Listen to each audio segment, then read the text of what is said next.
that the proceedings that are before this court today are fruits of a poisonous tree for the following reasons, my lord.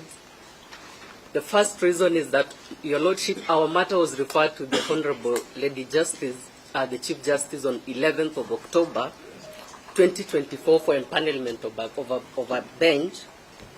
Your lordship, the same has never happened until the conservatory orders in petition E015 were granted.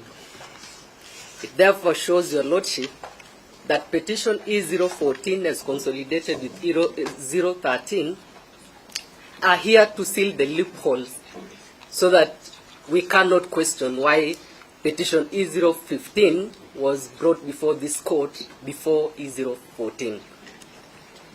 Your lordship, I just want to agree with all the submissions by my learned friends, and that is my submissions.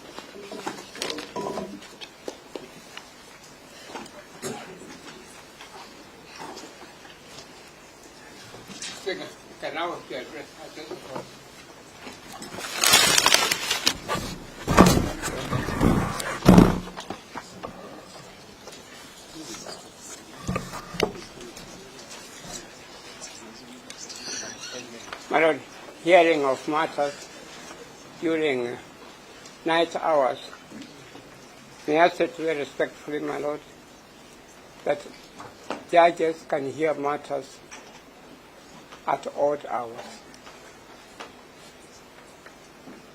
I have done so.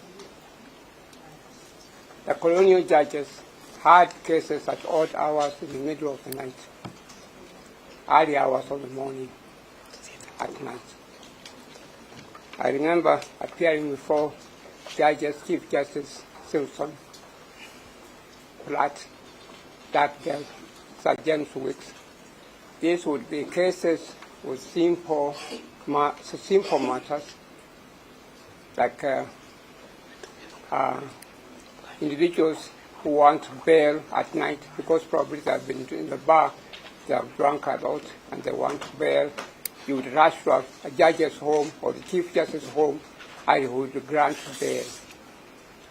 It's a beautiful custom, beautiful practice, and I invite you very respectfully, my lords, that you endorse it in your ruling. It gave justice to people. It was a good practice. Instances